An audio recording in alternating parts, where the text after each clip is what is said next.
Oh, we are going to have a good time. Yeah. Are you ready? Yesterday, we had a great day, and we showed this video again because there's a number of people who got tickets for today that weren't available to come yesterday, so we wanted to share that fun video. Bob schooling me on his products. Oh. See, there's always something I have to adjust in your shows. Here we go again. We had a great time talking yesterday about all your Disney projects. Incredible. So we could have gone for hours longer, but today, a lot of people don't know that you did about 100 projects for Disney. A lot of people don't know that you did way more than that for non-Disney companies. 150 for everybody else. It's a lot. With your company, Bob Gurr Design? Is that? Yes, I was the president of Gurr Design Incorporated. You guys see the logos here. We're going to talk about all of those and more, and maybe throw in a little Disney here and there. We'll see. And as you can see here, we talked about this picture. You walked through all these attractions, but you've done so many iconic things for Disney. Now let's talk about, shall we start with maybe Universal Studios? Oh, yes. Yeah? You guys ready for this? Yeah? All right. How about, did anyone know that Bob Gurr worked on this attraction? Tell us about what you did for Universal Studios and the King Kong Adventure. Well, before I get into some of the details, a lot of people say, how in the world did you wind up at Universal? So I think I better give them a briefing. Okay, I accidentally insulted the chief engineer of the Wet Enterprises company, and the guy fired me. Okay. All right, they give you 2 weeks to clear out your desk and leave. On day 13, I had formed my own corporation in California, 1244 Stock Corporation, Gurr Design Incorporated, and I hired myself. Excellent choice. So on the day 13, I took my 3 resignation letters to the administrative people, and they were all gone on a Friday. They went off to the car races. They went off go fishing and stuff. I had nobody to quit to. They do this by making it such that you have to leave, so on record they never fired you. The same deal. But the outcome was I have no fear of being fired. I simply made a corporation and I hired myself, and I had clients waiting on day 14. Wow. So anyway, we're off to the races. Oh boy, we had a good time. Universal Studios calls and said they've been thinking about a King Kong attraction for a very long time, and gave us the job, and I thought, wow, they want a 30-foot tall animated gorilla. And it was a very fast-moving project. We designed the overall scenario for it, and then Universal Studios modified it a little bit so this thing would make great sense. And I was asked to design the gorilla. Our company at that time was Sequoia Creative Company, and this thing was 30 foot tall. They said, how are you going to do that? When you make a device bigger and bigger and bigger, you have more and more space inside, but you don't blow up the concept of the design. As the design gets bigger, you keep figuring out better ways to make a much simpler, easier structure to build. And I kid you not, a large figure is very easy. Tons of space, you do stuff a little bit different, and you find out right away that in the case of that King Kong, you look at it a little bit different. It visually has to be a fully animated head. All right, from the head down, you go down the body of a body shape, and you got 660 pounds of fur on it, but you don't have to animate all the parts that you don't see. You have arms. The gag was the gorilla with his own arms is shaking the bridge. No, you hang his hands on the bridge, which has its own shaking mechanism, and the arms, the forearm and the upper arm simply hang off the body. Okay, we got the arms working with no motion equipment at all. Then you take the shoulders, which are going to, articulate like that, and you build a fiberglass shell to which you can hang all the fur. Then you have a belly, fiberglass shape, which is hanging free with 4 rods, so that if the gorilla moves around, this belly is doing this, sliding around underneath the fur. We have gotten really far, and we haven't put a big cylinder in that creature yet. We just made it so the motion ability is available. The whole figure ran with basically a movement to the right and left, and a movement forward and back, and at the hips, a turn. So you have only 3 items to move the major part of the gorilla. Everybody then could concentrate on the head of the figure. It turned out the mouth, when we first tried to build it in conventional plastic design that was going to be flexible and stretchable, as soon as you get very large, your plastic is not going to stretch. It's too big, too heavy. So it took us quite a few weeks to figure out how to get a gorilla mouth working. So I met with a couple of people in the shop every day, and we'd say, let's look at materials and have the materials tell us what they could do. Okay, the lips are really fat, maybe 5-6 inches in diameter. Well, what would hold up gorilla skin, really thin skin? Well, how about vacuum cleaner hose, large hose, industrial hose? Okay, it weighs nothing. It's really lightweight. Okay, that's number one. The next one is, well, it's so limp, how are you going to hold it together? Okay, we have to have something that's strong, light, and flexible. Well, how about truck air brake hose between the tractor and the trailer? Oh, you just go to the store and buy some of that stuff. Oh, we could clamp that together to hold the vacuum hose up. Well, then how are you going to move them? Oh, why don't we take some little tiny Bimba cylinders and put those in various places? That'll hold it up. Oh, that means we can wiggle the lips. Oh, well, servos are expensive. Why don't we just put 2 Bimbas together, and we'll make the controlling thing very sloppy so it doesn't know what it's doing. Now we articulate all those lips with lightweight, cheap parts, and the programming is really easy. We have that gorilla snarling and talking and doing all kinds of stuff. This picture here shows you a scale model. That's 1 inch to the foot, so 30-inch tall. And in order to have Universal understand how in the world is their gorilla going to work, because they don't know how it's going to work, we made this little model that's fully articulated with every detail precisely off the computer for the full 30-foot size.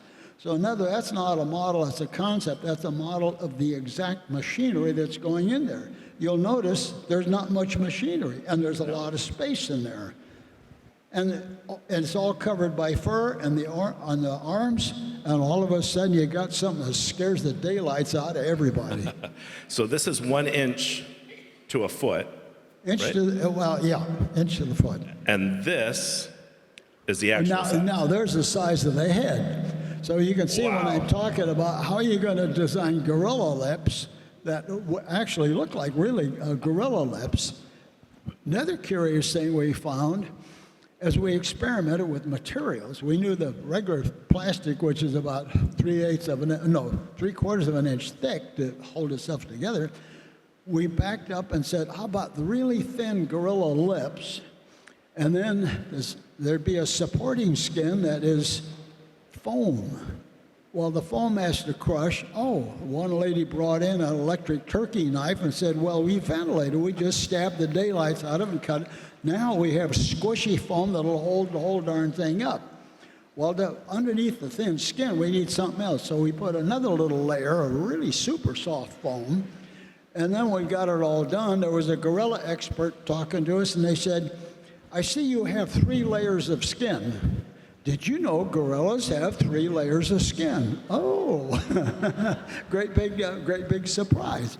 So what made the gorilla incredibly real up close because, number one, Disney usually doesn't let you get too close to any kind of animation. But this one, the tram car was supposed to, on the bridge would tip and the cars would slide sideways right into the gorilla's mouth. So you're out where you can almost touch it. You know, we got about 10,000 individual whiskers stuck in one at a time because it looks real the closer you get. You have to be very careful about, don't cheat too much in hiding the reality. Any event, the thing was built to budget and delivered on the date it was supposed to be delivered. We had virtually no difficulty assembling the thing and programming the show. And then while we're doing that, they said, oh, by the way, we needed a crashing helicopter. They wanted a helicopter to come down and crash into the power lines and catch fire and get snagged in the wires and do something like that. And so they gave me a Hughes helicopter that had been run out. We lightened it up, put a real simple rig that made it do that. And that first time people go into the show, this crashing helicopter right beside them. Now we got their attention. And then the train goes around the corner. Oh, there's another police helicopter this time, you know, with the rotors going around. Yep. And then you come to the gorilla. You got a picture of a gorilla? No, you already were done with the gorilla. We can go back to the gorilla. No, that's all right. Anyway, this is an example of a non-Disney type of job where I could go at full speed figuring out how we would like to do something like that. And that kind of set the stage for, you know, the next 20 years. People would call and want some crazy new thing, and I was free to go do that. So during this project, they tell you, by the way, we need a crashing helicopter. Yeah, basically, they'd say, we want an outrageous thing, so why don't you go do it? And nowhere else in the world will you hear someone say they worked on articulating gorilla lips. Yeah, Never. That was a whole new science.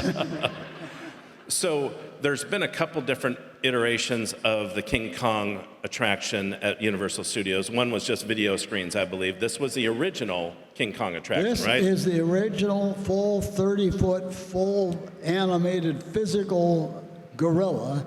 Subsequent shows, Universal, after, you know, King Kong burned up in a fire in 2008. Yep.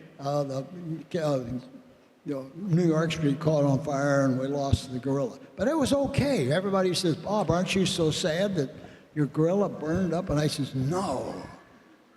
Do you remember an actor called James Dean? He went out in a car crash at age 22, and he's lived forever ever since.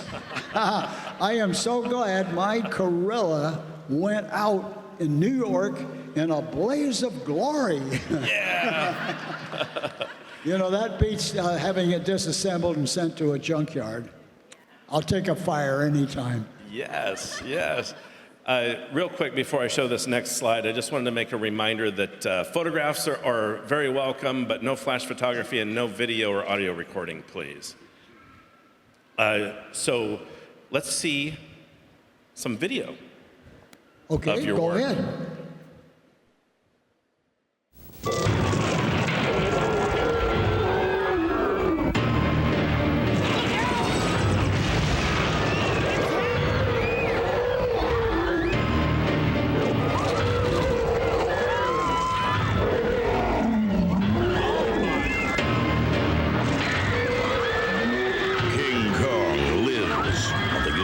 Studios tour, and this time he wins. I have to say his lips looked amazing.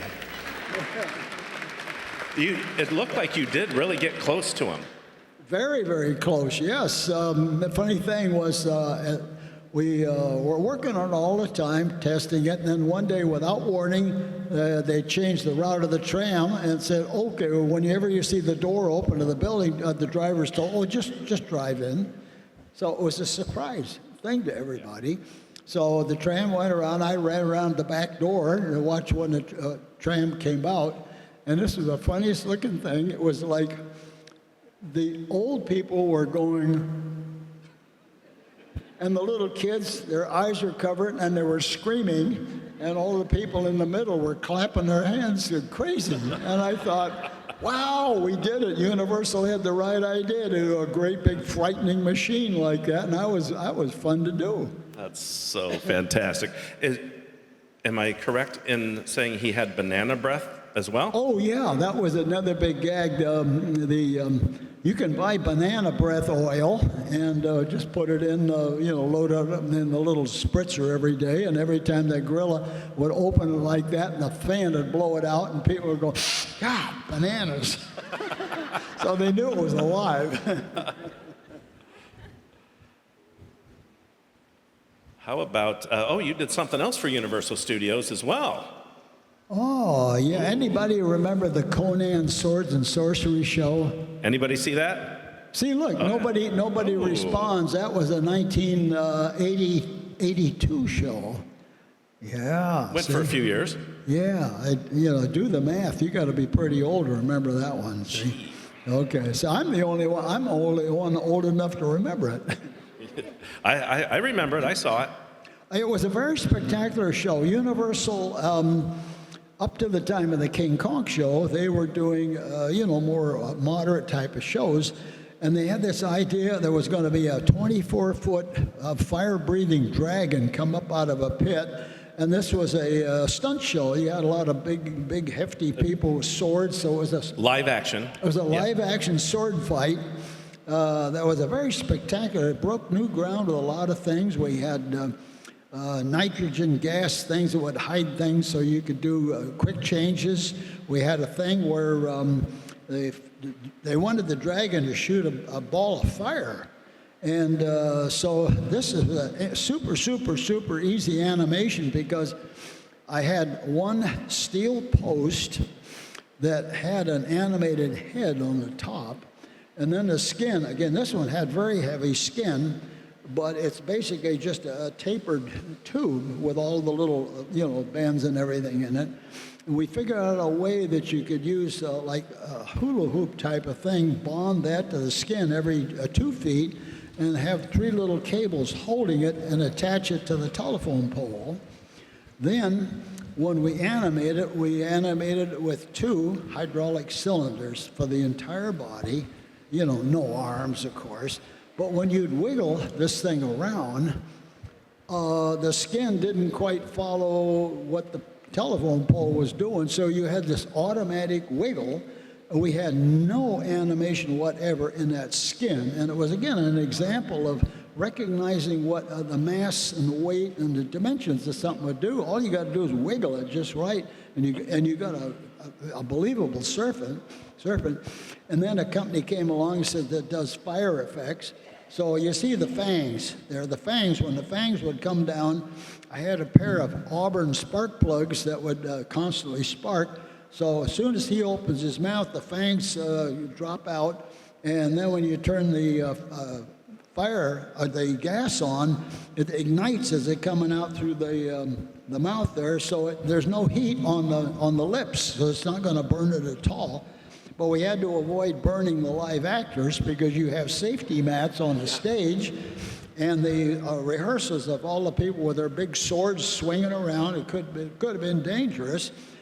We have a system where you have a technical director watching every detail in the show, and he has to enable it, hold the button down that'll enable it. Something goes wrong, he lets it go, and then the action won't go on. That safeties everybody. So anyway, all the actors and actresses were able to completely miss that, except in rehearsal one day somebody did something wrong, and the dragon just gave a big belch right at him with his big fireball. And the poor person got a little bit on the singed a little bit. So somebody turned around and said, "You better watch that. That thing will turn you to ashes." Within minutes, the snake was known as Ashley for it got its name. Yeah. But it was a show that Universal wanted to see if they could get away with big animated figures. Remember, at that time, Disney never did anything large. They just, did the size of a bear, a human, or something like that. So anyway, with this show, which preceded King Kong gave them the confidence to go full blast on a 30-foot tall gorilla in a great big show building with a very involved set. And after that, Universal forever now likes to build big, threatening, risky-looking stuff. And if any of you have followed the new park there that's going to open next year in Orlando, the, I forget what, Universal Icon, is that what the name of it is? Great big park. And it's all full of crazy, spectacular stuff. Amazing. So this picture of him breathing the fire, it looks like it's hitting the warrior's shield. Like, they're pretty close. Oh, there was a lot of tricks. There was tricks with lasers, all kinds of new technologies. The show was a very spectacular show for the audience for that time in 1982. It's fascinating to me to see that, and I was at that show when I was young, and I sort of remember it, the detail, and it's scary for a kid, right? And you to tell the simpleness underneath. That's amazing to me. It's mind-boggling. Well, that's one of the keys of doing things is don't make it literal. Don't try to take something and blow it up. No, every time you change a dimension, you better change the way you're going to look at it. And then you can get up to where you're thinking, what is going to be the easiest way to do anything? And then take advantage of the materials, which will teach you what they will or will not do. You're never given corporate order to a piece of material because a piece of material is going to not cooperate at all. So it's a backwards way of doing things, but it works. Did I hear you say that you worked on the serpent lips as well? No, those were rigid plastic because haven't you ever picked up a snake and looked at it? It's a rigid shell. I try not to pick up snakes, Bob. Shall we take a look at a little video? Sure. This is great.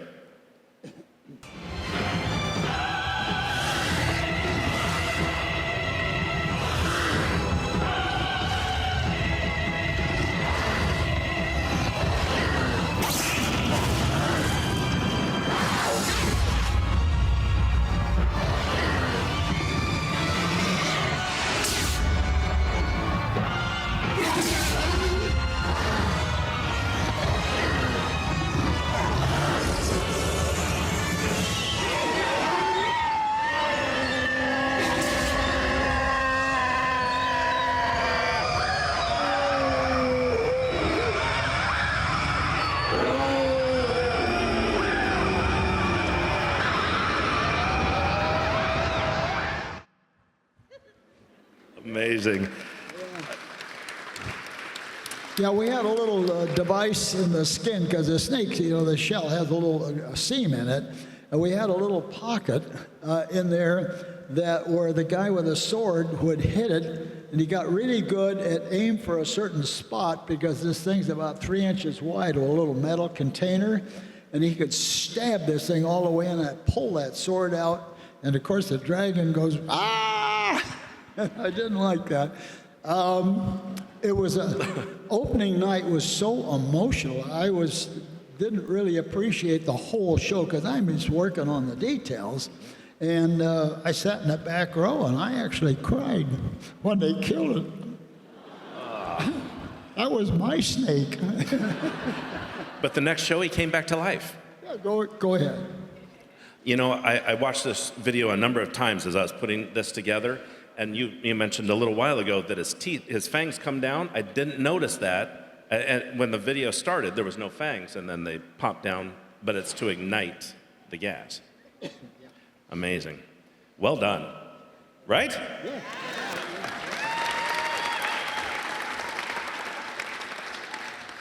Not just Universal Hollywood, but also Universal Orlando. You worked on the confrontation there. Yeah, I designed 2 more gorillas, yes. Well, but completely different attraction, it looks like. Entirely different show concept, but the idea was it's actually one gorilla, but people were taking a ride in the gondola on Roosevelt Island, and they were going around a corner, and the gorilla saw them turn and go down the other street, until the gorilla ran over to the other street, and finally grabbed the tram and it tore it, threw it to the ground. So the people are riding in this thing, and all of a sudden the whole thing goes bang, and it starts falling. It looks Well, it like was an amazing scary. set. That was quite an effect, yes. How long after the other gorilla was this project? This opened in 92. Similar build, or did you do different things for this, or you had to? No, we just used, we had the gorilla design. We had basic components, but the thing that was really different, it was 54 feet from fingertip to fingertip, so I had to design a cantilevered arm structure so light and so fragile, it was just right at the limit of how much you would dare cantilevering an arm, swinging around. I invented a system of inflatable fingers so the hand, it weighed very, very little, and we have a patent for inflatable fingers that would fully animate, but very, very light. Light enough that one guy could carry both hands around the shop with him. Yeah. Wow, that'd be a sight to see. Anyone ever been to Las Vegas? Yeah? Been to Treasure Island? How does this come about? You've worked for the Disney Company, Universal Studios, and then who calls you in Vegas and says, hey, Bob, we need some help? Well, I got used to the fact that there were people that would have these outrageous ideas, which I got used to, was number one, Conan, then King Kong, and then we go to this Treasure Island, which Steve Wynn, who president of the Wynn Hotels, at the Mirage, he had built a Mirage, had a volcano instead of a porte-cochere. He's doing the Treasure Island Hotel. He says, I want to have a pirate battle show, and I want to put it out on the sidewalk and have it in a water pond, and it's going to move 180 feet. The British ship is going to arrest pirates who were stealing and burning stuff. And it was a good sounding show. Steve put a lot of effort in it. He was even the voice of the show to begin with. Had a display in the hotel, and they were looking for somebody to build it, and had several companies turn him down that were professional at this kind of stuff. And he was down to the day of public announcement to the press, but his brother, who ran a design company called Atlantia, which is like a wed company, he called Tony Baxter at Disney and said, do you have anybody that can come up to Las Vegas tomorrow to this meeting? And they said, yeah, we got Bob Gurr. He's in here doing some temporary consulting. We'll send him up. So I go up and I meet Rock Hall and Marnie Lundy from the Technifex company, ex-Disney guys, of course. Three of us go to the meeting, and Steve Wynn makes a big announcement to the news. They're going to build this hotel for $440 million, and then he says, and who's going to build the ship? He still did not have anybody, and we three put our hand up. End of meeting. So we go out in the model shop and we talk for about an hour, just he and his brother and the architect and the three of us. And we talk about, well, there's a lot of different ways you could sink a ship. We look at different stuff. We sketch a bunch of stuff. And at the end of an hour or two, Steve says, okay, guys, you got the job. Give me a preliminary price Friday, and he walks out the door. Now stop and think about that. No person or company selected by the morning of the press announcement. He talks for a few minutes to some people he just barely knew and decided to proceed. No request for proposal, no response time for proposal, no bid documents, no legal things, not even a handshake. This is Las Vegas. This is not Wed Enterprises, Disney. So right away, you can figure there's probably 6 to 8 months of delay gone without a handshake. Most companies would be terrified to do this, but Monty and Rock and I knew that there was a lot of vendors who could do all the different parts of this job. So this was all pulled together with Atlantia, which is their own internal WED, so to speak. So right away, we had a prime contractor that we pulled together and contract everybody else. And as the way the job started, they had a general plan of how they wanted this thing to go. And we couldn't get going on anything in front of the hotel until I decided how big is the hole the ship was going to sink into. And I wound up with a little Macintosh in my home office in Tahunga, drawing everything to do with the phase 1 of how this is going to work. And then everybody got going on everything they were going to do. And then pretty soon by September, they said, okay, we got a winning bidder. And the winning bidder, his president pulled me aside and said, Bob, you know the most about this ship. Why don't you make all the production drawings? Sir, I have worked my life up to being a chief engineer, and you want me to be a draftsman? Yes. Mentally, really quick, it's Las Vegas. How much do I charge an hour? And the guy gave me about 5 minutes. I said, okay, I'll charge you $175 an hour. Okay. And, ooh. But he said yes. Yeah, there you go. So much for negotiations, 5 minutes. So I took off like a shot. I had fun. I was drawing drawings and sending them on FedEx every day, all the way to Las Vegas. We had a factory in Utah building the chassis of this thing, which is a wagon. And the other part is all built right there in Las Vegas. So we had a great time building this. Oh, and then we were going to move it to the show from the factory, middle of the night. And we're going up Las Vegas Boulevard with 27 police cars, and the streets closed, and everything. Everybody's drunk, and there's a British ship going down our street, you know. And pretty soon the boat comes to a halt down by the casino on the right, the one that had the car museum. They said, "Why are we stopping? Michael Jackson wants to watch." Oh my God. Oh, how come we're stopping? So the kid comes up, you know, I knew him. A kid comes up and climbs up in there, and I tell him where not to step because the thing's a movie set. It was full of holes in it. So, and then Steve Wynn climbs up, and the two of them start talking, and then Steve says, "Michael, I want you to meet Bob Gurr. He's designed this thing," and Michael goes, "I know it." Because years before, I designed the wildest animation lighting for his Victory Tour in 1984. So, of course, I know the guy. But anyway, this is what all the funny stuff that goes on. But anyway,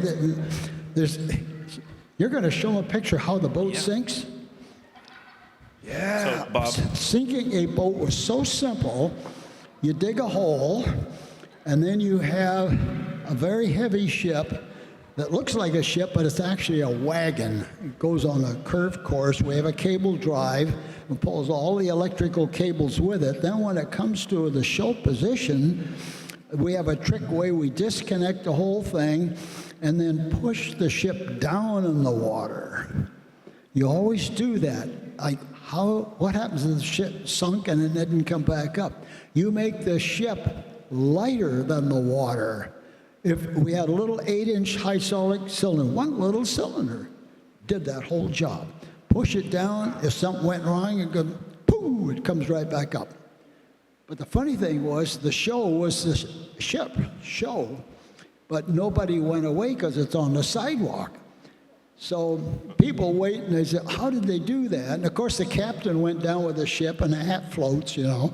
And after about 5 minutes, the ship is coming up really, really, really slow, and then the captain has a scuba gear. So he's just breathing underwater. And then as soon as it gets near the water, he grabs the rope, puts his hat on, and he comes up and he spits water. And people, they just laugh their heads off that what a crazy, crazy show. Now, the bad part is, This show had more risk than any show I ever saw on anybody trying it. You usually put this in the back of the lot where when it doesn't work, the public doesn't see it. And this was on the sidewalk, so that when you couldn't leave on the sidewalk, the crowd was still coming. The only way off the sidewalk was the corridor that went into the casino, and Steve Wynn could look and say, see how smart I am? At the end of every show, the only way to escape is to come into my casino. Trapped. How deep is this? Oh, that was down about 26 feet. Wow. That was a big hole to dig. Yeah, that's all concrete basin and a bunch of heavy embedded mechanical parts.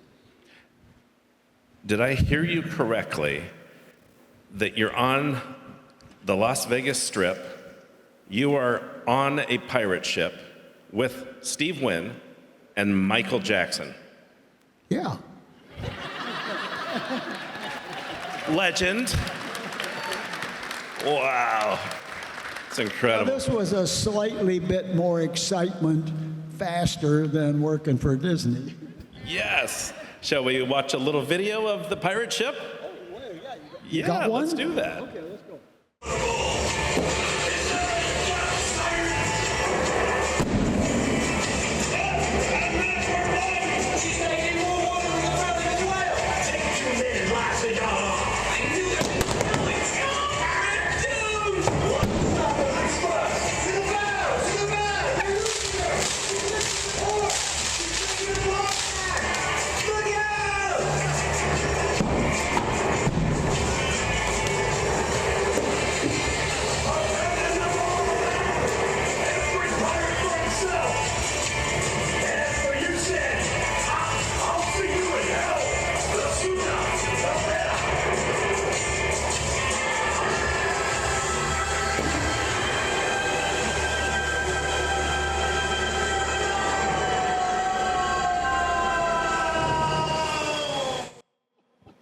Wow, nice job.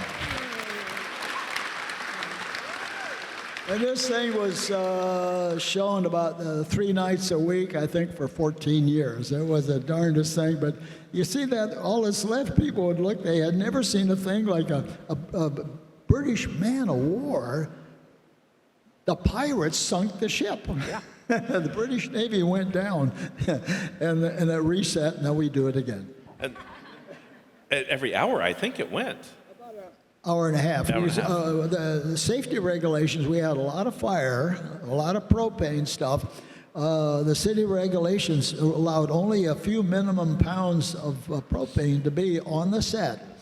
So we had the propane installation way out in the back, the industrial area, so we had to bring that up and reset all the flammable stuff, and all of the pyro all had to be reset so that you only have a minimum amount in the public area. Incredible. So you have the hotel, you have the ship, a little bit of water, and the sidewalk, and you have pyrotechnics, fire, people jumping into the water. Everything going on, and when the job started, Steve Wynn looked me in the eye and he says, Bob, it's going to work every time. And I said, yes, sir. I had virtually no failures. It was a darndest thing for something that complicated, but you have an entrepreneur who has an idea, and they're relentless, and the first thing the guy can do is write it out on a script, and then have a general idea what he wants to do, and they build a model of it, and then they have every bidder turn them down until that day that the newspaper people were there, and three of us put our hand up and we got it. Incredible. Wow, what risk? And I said, what happens if you fail? Sir, your drying bones will be found in the desert.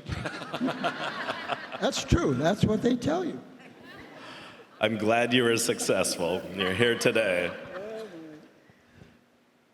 So another thing you did, your non-Disney stuff is so varied. This blew me away when we talked about this one. The 1984 Los Angeles Olympics, you were part of that. Closing ceremony. Closing ceremonies. What did you do for the Olympics? You ran the 400-meter dash. No. No. No, I ran the gamut of trying to make a flying saucer work in just 5 weeks. 5 weeks, start to finish. Start to finish. And there it is. You have a movie of that? We do. You just want to see that? Ooh, I'd like to see that one. Are you in this costume? Is that? No? No? I'm watching. You're watching, okay. So there's a little bit, it was hard to find a good picture of the spaceship, little diagram of it. Yeah, well, the thing was 50 feet across, and we had all total, I think we had around 600 lights on it, and we had a number of vendors that were waiting to build their parts, but the company that got the job from the Olympics Committee, they ran out of time and ran out of money, and the guy's name was John McGraw, a real famous guy who designed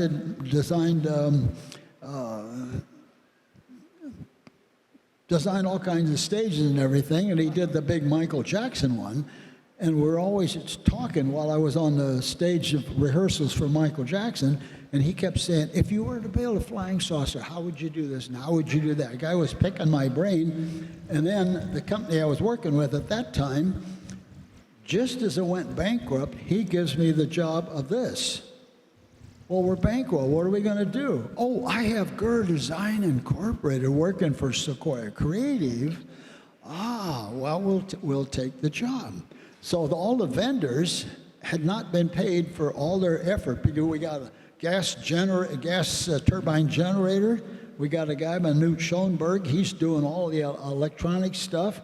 We've got the guy that hasn't been paid with the lights that came from England, on and on. And so the minute I said, well, I want to talk to all these guys, I says, can you hang on just long enough, we'll get you the money, we'll get going. And then I had a Roger Brogy Sr., my boss, his son, had a shop, and I says, Roger, would you like to build a flying saucer? I needed stuff built like right now. And so the whole job took off, got approved, everybody got paid. And at the end of the 5 weeks, we had a working flying saucer. Wow, let's take a look at it. Okay. Music of Richard Strauss, remembered well from the movie 2001, of course.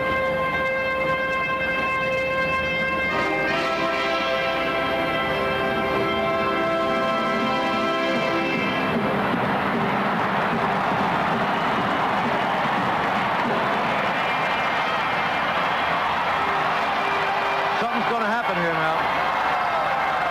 Here comes the spaceship. You believe this?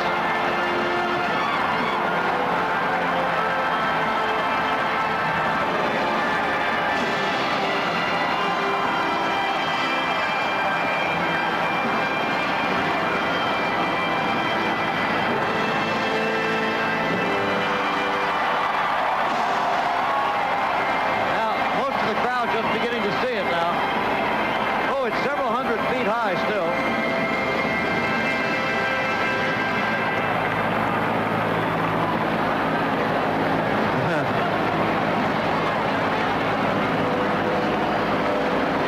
Shining its light, finding the strange sight in the small planet it has discovered, huh?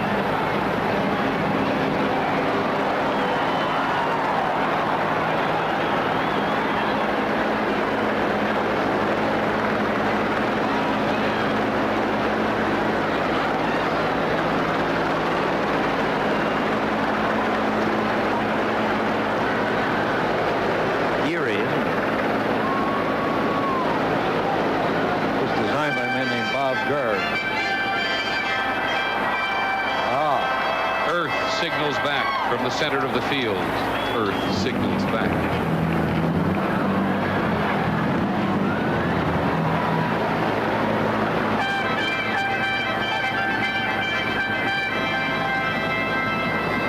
It's still at about 1,000 feet. Wow.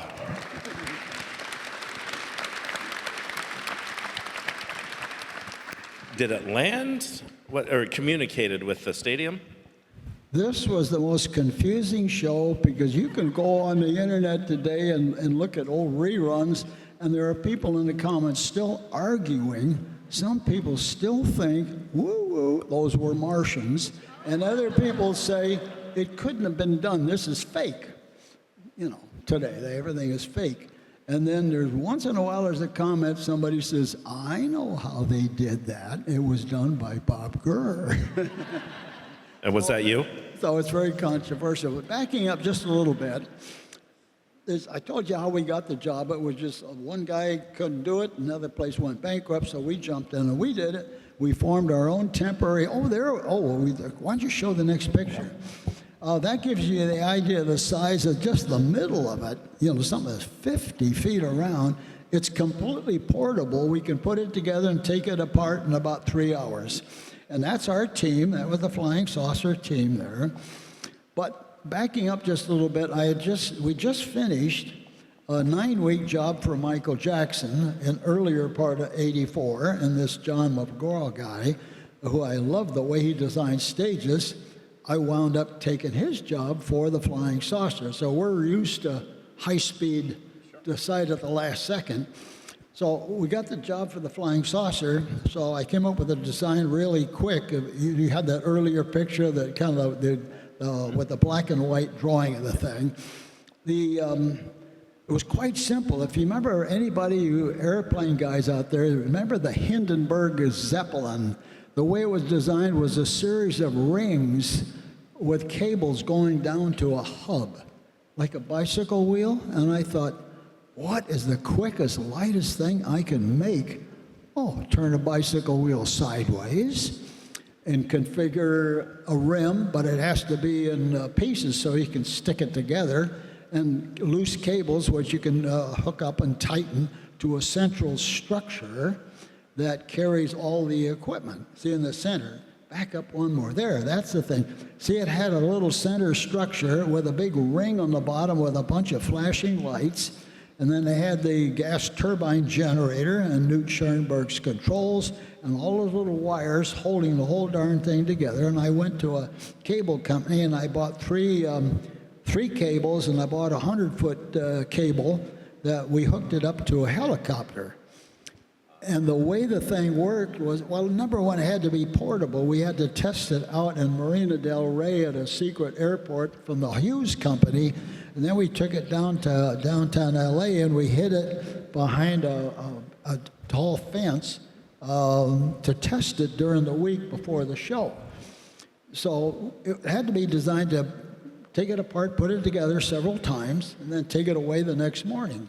So that's an extra thing that you had to do. In any event, the helicopter company, Western Helicopters out in Rialto, had the contract to fly it, whatever we came up with. And we were getting ready to test it, and I was sitting there at the Hughes Airport talking to 2 helicopter engineers, and they said, well, how are you going to fly that? And I told them, and I said, well, John said it was going to be covered in silver fabric, like a taco, flying saucers. And they said, are you sure it's going to fly? And they said, yeah, the guy says there's no wind 130 feet down. And the helicopter guys looked at me, sir, how much does it weigh? About 3,600 pounds. You're going to have a 3,600-pound wind coming straight down on your taco. And in 2 hours, we're going to fly it. Okay, stop and think a minute. I have to anticipate a catastrophic failure on the first flight. What will I do?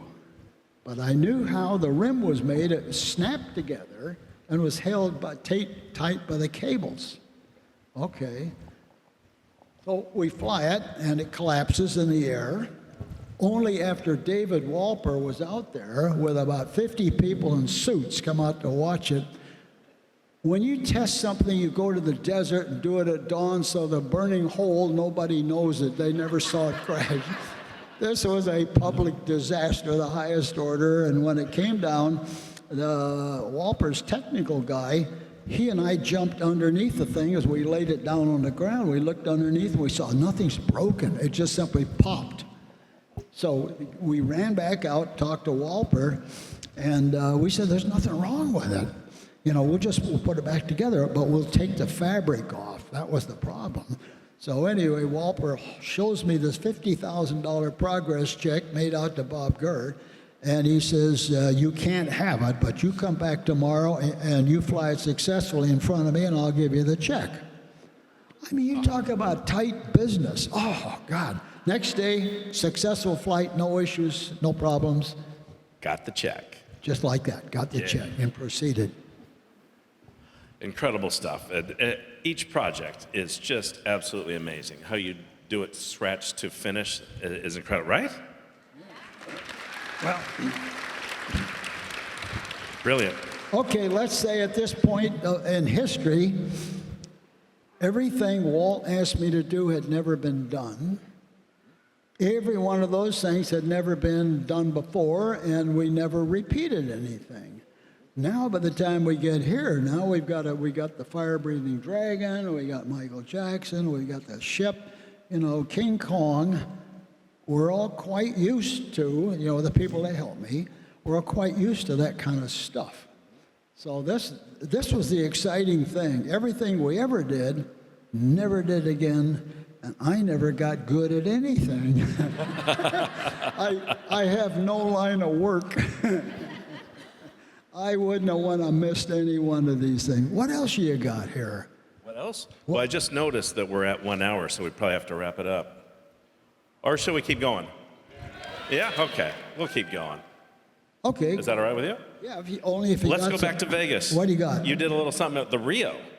Oh, and did anybody ever go to the Rio Hotel in Las Vegas, the Masquerade Village that had the floats on the ceiling? Yeah. Well, here's Anthony Marnell was a friend of Steve Wynn's, and he wanted to have a floor show hanging from the ceiling because he wanted to have revenue space on the floor. He told me one day how much smarter he was than Steve Wynn. Yeah, these two guys, they were golfers. But anyway, I took on the design of this thing, and it was another high-speed job for a fairly good-sized company. But at no time did they tell me this was going to be a public ride. It was bad enough there's people on the floor, and if you have machinery over your head, this violates every Disney precept of safety. God. But it's Vegas. So we were so meticulous in every detail about, so you don't even have a nut in a bolt ever fall off this thing. The worst thing that ever fell was all the beads that people were throwing to people. Somebody got hit in the head with a bunch of beads, well, that's okay. But anyway, it worked extremely well for years, and then they took it out. It's kind of reminiscent of the Peter Pan attraction, where the track is overhead, right? Yeah, this is a little bit like a permanent Mardi Gras.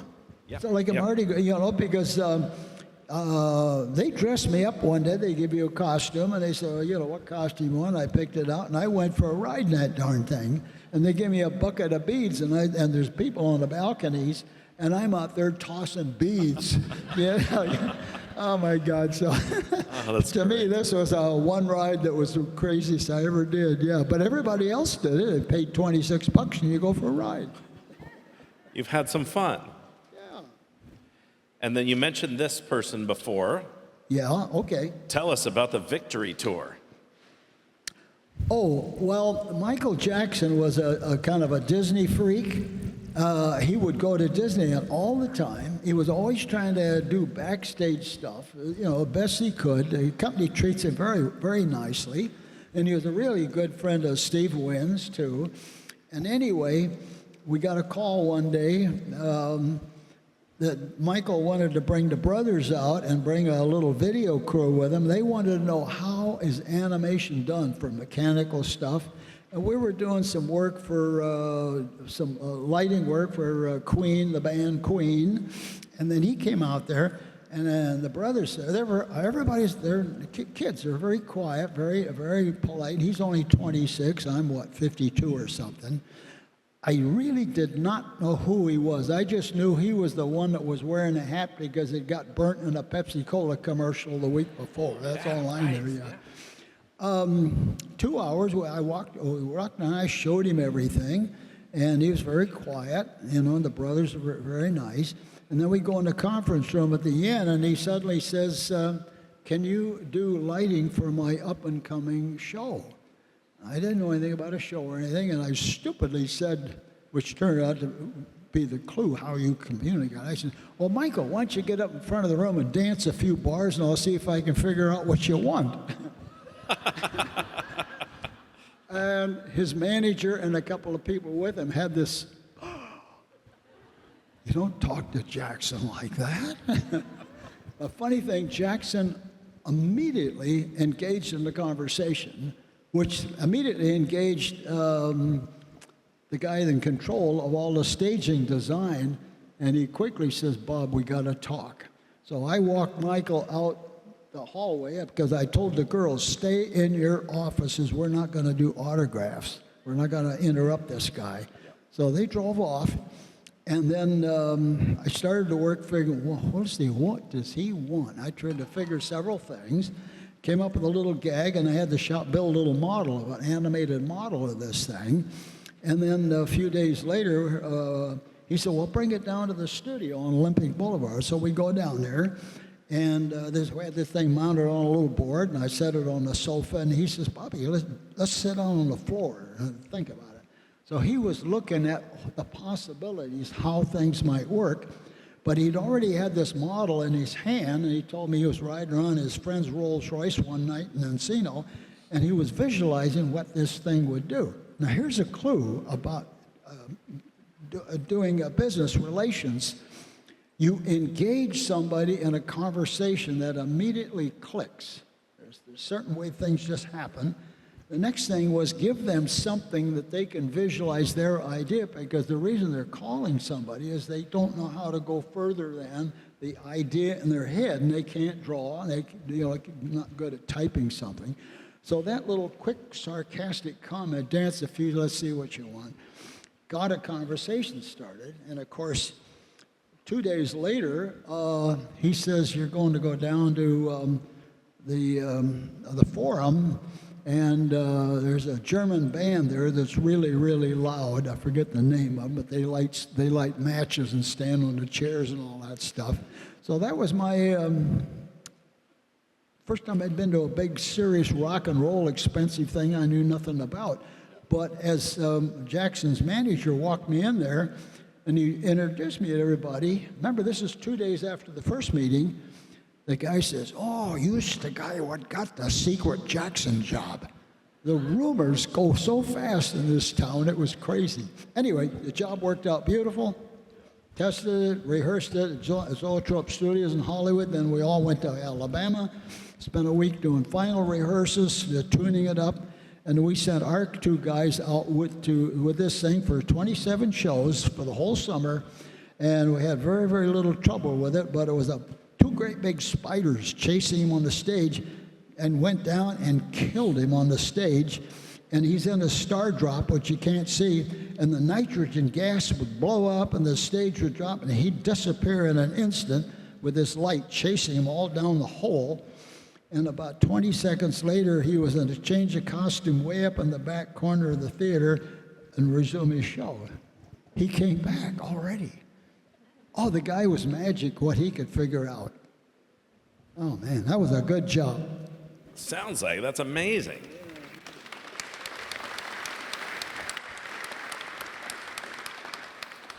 Can you imagine a 26-year-old star hiring a 52-year-old geezer to do something crazy? And I didn't know anything about rock and roll. But the following week, Time magazine, he was on the cover, and I finally found out who he really was. The funny thing, he was very polite, always wore a long-sleeve shirt, always wore a tie, and was extremely strict. He had to sign any check over $250. No, he was a businessman, very, very tight businessman, and that's when we finished the thing on the couch, he said, well, what do you need? And I says, well, tomorrow we need a $50,000 check. We got all these servo valves. We got a pre-order, have all this stuff to make your deadline. And sure enough, they brought a check out and handed me this check with his signature. So I showed all the girls. I says, okay, you want to say Michael? Yeah, and then, oh, I got to take it to the bank and cash it. But I copied it.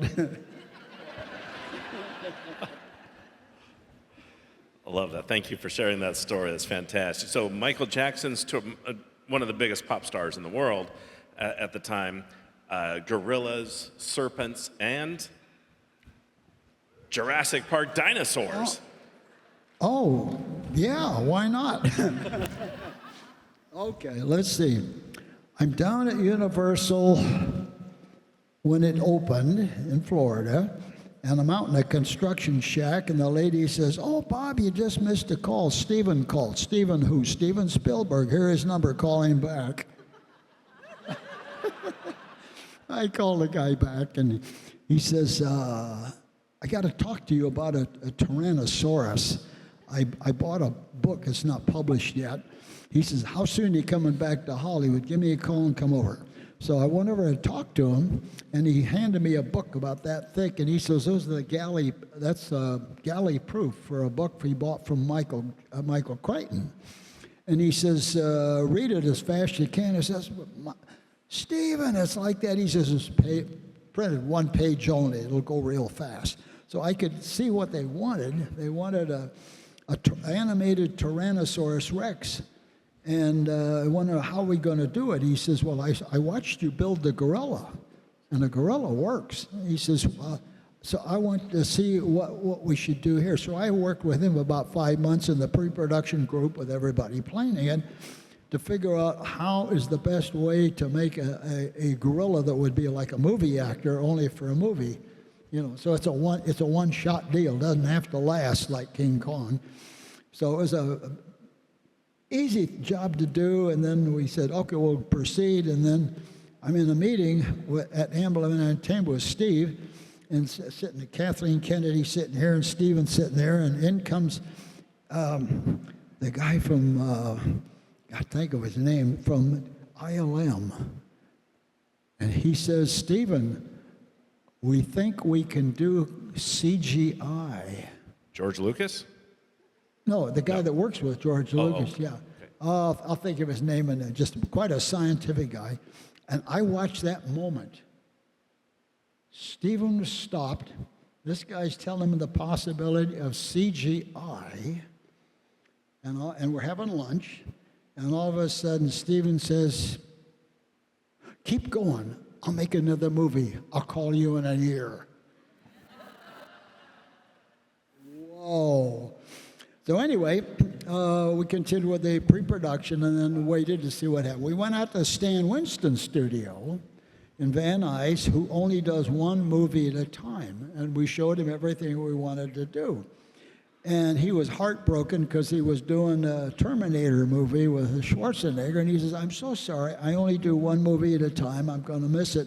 Steven says, no, I'm going to do a crazy little movie. I'll do Hook instead. So year goes by, job resumes, and it takes off. Stan Winston gets the job. And then I told Stan, I says, I got two guys help me with a gorilla. How about the technology we learned that Steven likes? How about you take them? So he took a couple of our guys. So all this technology kept going from one place to another. And they built this thing. Remember, it's on a movie set at night, you know, in the rain and everything. The end of the movie, if you ever remember Jurassic Park, when they got back to the science station after the gorillas really got, the dinosaurs really got loose, there's a slight shift in what the T-Rex looks like. That was all CGI. Steven would change the movie to fit the technology was moving right along in front of him. But it led to another change point, which I'll tell you about later. But I saw a change in the industry that day at lunch when Steven foresaw something that's coming that would make better story. Oh, It worked. Anyway, the animal was really good. They overloaded it with water for a rainy night shot, and one bearing broke. And we were down for about a half hour swapping out a bearing. The danger is making equipment for movies is, do you know how much they charge an hour for a live crew on a movie? It's thousands of dollars an hour, and you dare not have your machine fail. So the hour shutdown didn't hurt too much, but that's the only problem they had. Okay, you got anything else? Incredible. Yes, let's go to Tokyo. Yeah. Oh, Ursula. Oh, this was a crazy show. Did anybody ever go to Tokyo Disney Seas and see the mermaid show? The big Ursula head came squirting out of stage right and went out over the audience, breaking all the Disney rules, but Tokyo Disney Seas was owned by the Japanese, not the Americans. They can do what they want. Anyway, there was a job that circulated around for many months to do this big Ursula head, have a big machine for it. The head itself was built by a guy up in Oregon who was a very famous puppeteer type guy. I wish I could remember the name of the guy. But that was the one contract. Then the contract to make the machine go out went round and round between Japan, several engineers, some of the WED people, and somebody in Las Vegas. And finally, the whole job got dumped in my lap. Said, why don't you come up with something that's easy to do? So I came up with a pivoting gun turret with a big thrusting truss type of a thing. And they approved that. And then they were trying to get WED West to draw it. And the budget was too high. So they sent it to WED East to do the production drawings. And then Garner Holt Company was the winning bidder. And then I go out to Garner's, and he's got all these gorgeous computerized drawings on the wall, and there's a whole bunch of errors in the drawings. Stuff like a 2-inch bolt going through a 1-inch hole. Oops. Stop a minute and think of that. You have gorgeous drawings, because they're all computer. If you had a tightly controlled drafting group, you'd never have a thing like that happen. But I found out belatedly that this job had been shopped so many times within the Disney Company that it was handed piecemeal to various drafters who were very good and very fast. Not one of them talked to the other one. I always did jobs where I made sure I am in charge exactly, and if it's in Las Vegas and where it's going to go on the ground as an XYZ point and everything's going to radiate from that, I'm going to keep it on one database, and everything is going to coordinate and flow from that one spot. That rule was not applied in the case of Ursula. So I talked to Garner Holt, and I says, oh, there's a whole bunch of changes. I'll show you how to do it. The WED Imagineers love to get out of the plant, and they get a company car and go all the way to San Bernardino and have lunch, and they look at the progress. And then Garner, if you show them only a few errors a week and ask for revisions and then approvals, they'll do that week after week after week. But don't tell them all at once what's wrong. And don't tell them it was their drawings that are wrong. And I says, focus on a most fabulous Ursula you have ever seen, total finish with happy audience. Just focus on that. And the WED guys will catch on that that's the ultimate end. The good part is you might make 10% margin when you bid the job, but you get full margin if you're on the revisions. Be nice about getting the revisions done. Anyway, it was a gorgeous thing when it got done. So anyway, oh, and there was a part that was supposed to go between the head and the machine. They forgot to design it. So at the last minute, I had about 3 foot of Ursula neck to do in about 3 days for him. So I picked up a couple of bucks, yeah. Incredible. Incredible. Not only one dinosaur, but a Godzilla, too. Which? Godzilla, Oh, The Godzilla movie. That's Godzilla. the movie. I thought you said so. Yeah, it's a movie. Another movie gag. Okay. I told the guy, I says, no, I'm not going to do a Godzilla. They're just so ugly. And this guy on the phone says, but you haven't seen our Godzilla. It intrigued me, so I went down to Culver City for Sony TriStar, got in there before the boss got in there, and I looked at the sculpt. See, it's on my table. That's the sculpt of the Godzilla. You sculpted that? Yeah, I got that. That's a copy of the real maquette. Yeah. Anyway, very dramatic, good looking lizard. Yeah. So, anyway, the guy talks to me. He says, "What part of the job will you do?" And I says, "I always go from first sketch to opening night." And he says, "Good." And I says, "Furthermore, I'd like to work with you because I like your ducks." Ducati motorcycles are known as ducks, and you motorcycle guys. And I learned this guy was used to be a professional racer for Honda, but he likes to drive Ducatis. All I said was duck, and the guy knew, I'm hiring you. Yeah, so business is a little bit weird, relationship. Anyway, you can see the guy standing under the back end of the creature there, and you can see the size of the creature again. And this one is a big, big animal. If it stood really up, that thing would be really up in the air. So I came up with this design, and by that time, I was working with a couple of guys in a shop in Van Nuys. They gave us 5 months, start to finish. I would design and engineer and make all the drawings myself. The two guys would take my drawings and build the entire mechanical machine by themselves. 3 people, small shop, no meetings, no bids, nothing, no management, no project managers, nothing. We strip out all the superfluous stuff, people not touching a product. And you probably had a shoot date you had to aim for to be finished? Everything will hit to the date because the fellow that was Patrick Tatopoulos was the guy who did ID4. Made a lot of money, same guy. For his part of the job, he rented a building for 1 year. The job's got to be done and shipped to the studio before the rent is up. How smart are some people? You're going to make the date, make sure the rent ends, and you have to move out and having shipped your job. It worked. Yeah.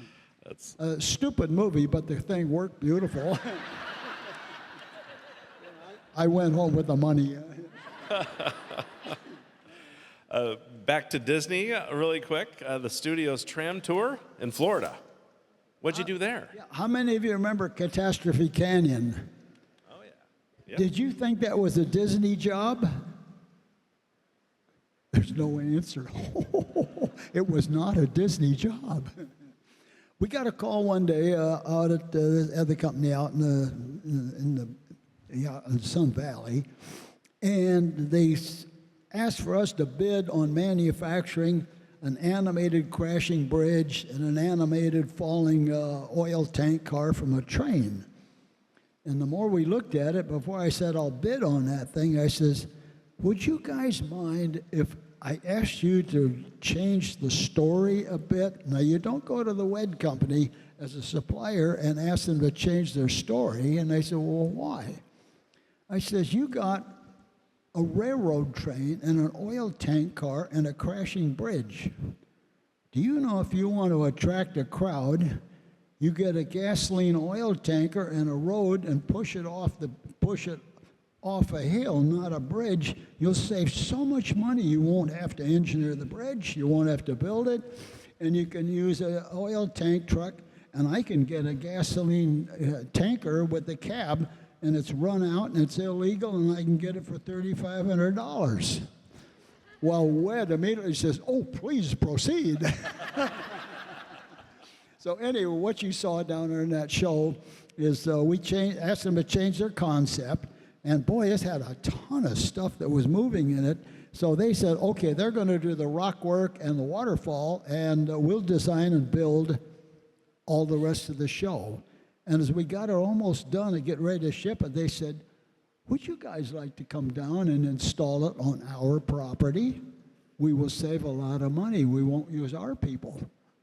That is how expensive a big company can get. So this was a complete turnkey job for our group to design, build, install, test, and adjust, and go home. And they had a show that ran for quite a few years and scared the daylights out of little kids. Yeah, absolutely. Incredible. So not only did you work for the Walt Disney Company for 27 years, but you did contract work for him as well. Oh, yeah, they called all the time, because we had some obvious expertise. So we did different jobs for Disney and Tokyo, jobs for quite a few other companies, too.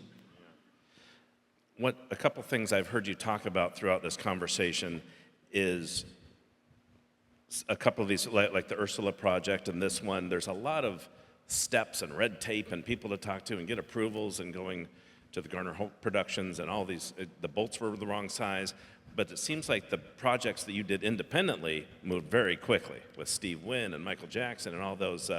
Tell us about the difference of working for the Walt Disney Company and independently. Oh, there's so many ways people work. I know a lot of people would say, well, it's not fair, Bob, to tell why other companies are faster than Disney nowadays, because everybody is the same today. And I says, whoa, just a minute, I'll name two. One of them was Steven Spielberg and Steve Wynn in Las Vegas. These are massive-sized companies with only, in the case of Amblin Entertainment, I think they had 43 people doing everything.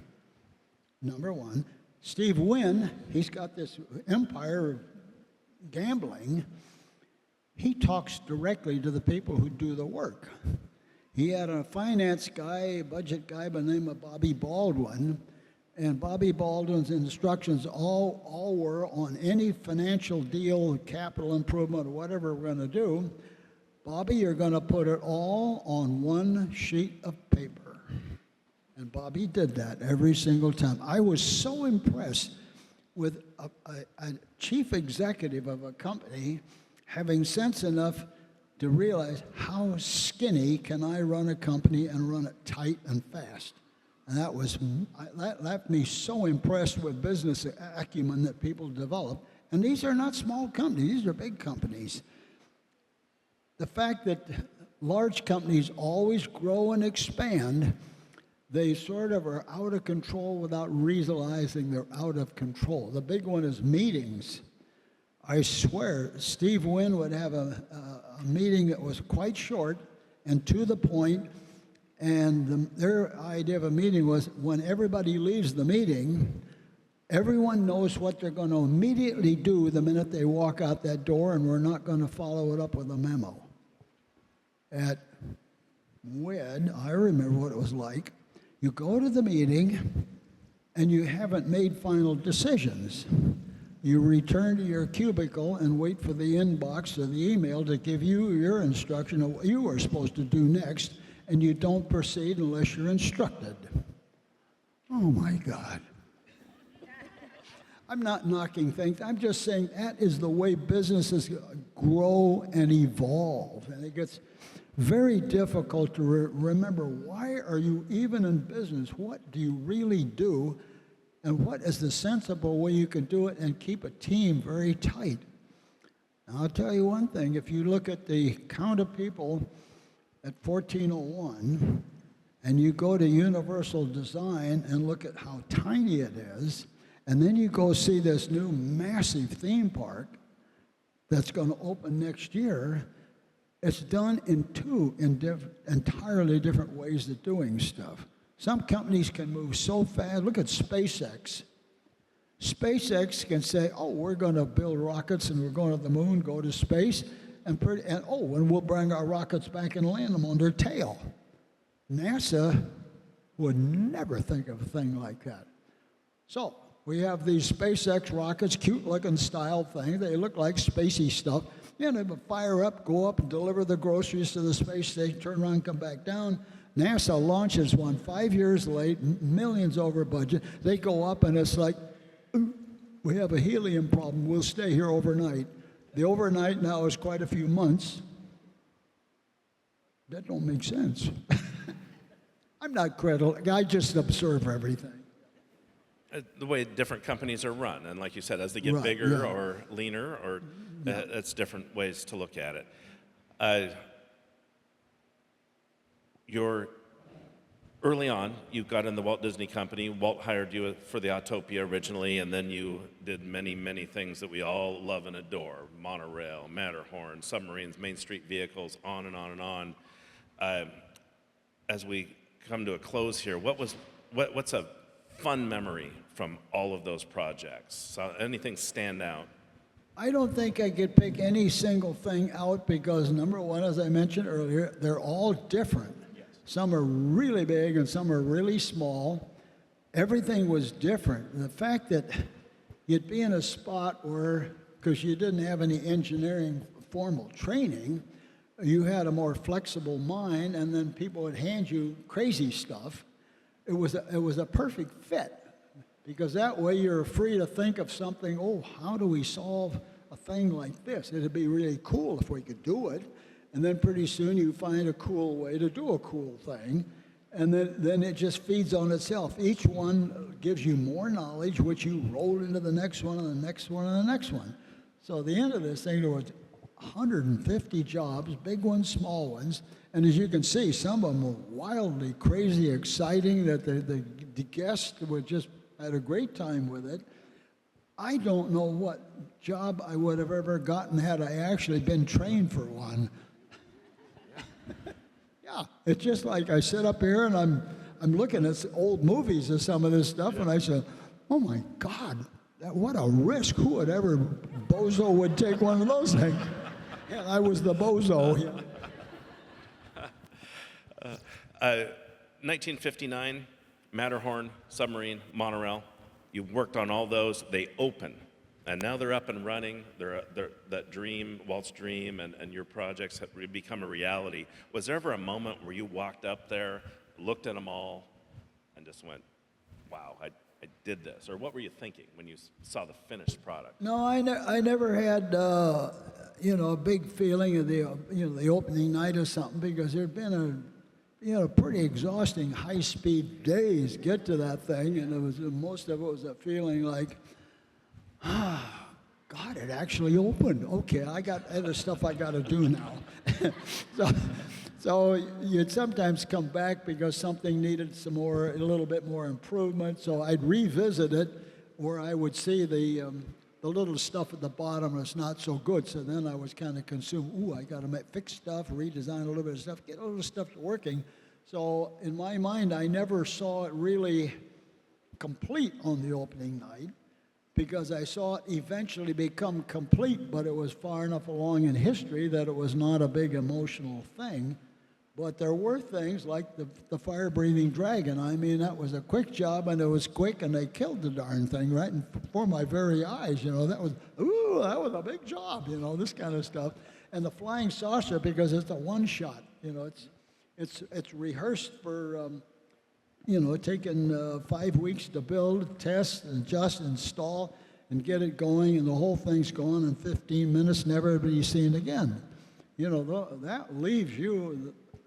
It was a busy night, of course, that it all worked and it's safe and the helicopter didn't crash, and I'm underneath the helicopter hooking it up by myself on each one of those test flights. That's very vivid. In other words, you're aware of the 90,000 drunks in the Coliseum screaming their head off at the Martians. Yeah, I remember that night. But the other ones are a little bit more subdued in a way. In other words, there's no grand glory point. It's just the whole thing's fun the whole time. It sounds like you've had a lot of fun over your entire career, and what we talked about today is proof of that. Not only Disney, but all those other projects too.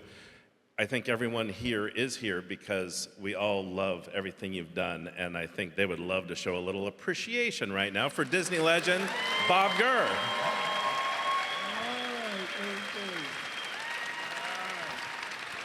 Come on, come on. All